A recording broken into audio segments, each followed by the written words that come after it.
God message for you today. Woe is me if I do not preach the gospel. 1 Corinthians 9:16. Beware of refusing to hear the call of God. Everyone who is saved is called to testify to the fact of his salvation. That, however, is not the same as the call to preach, but is merely an illustration which can be used in preaching. In this verse, Paul was referring to the stinging pains produced in him by the compelling force of the call to preach the gospel. Never try to apply what Paul said regarding the call to preach to those souls who are being called to God for salvation. There is nothing easier than getting saved, because it is solely God's sovereign work. Look to me and be saved. Isaiah 45:22.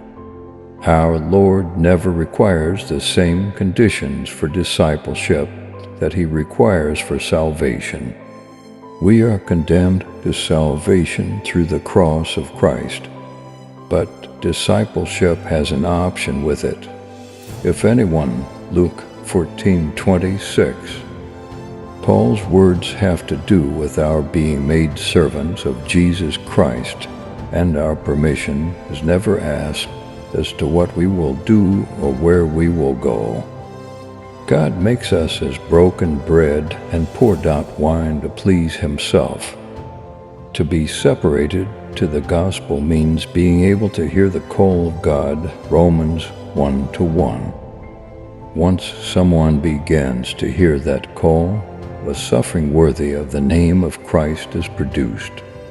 Suddenly, every ambition, every desire of life, and every outlook is completely blotted out and extinguished. Only one thing remains, separated to the gospel. Woe be to the soul who tries to head in any other direction once that call has come to him.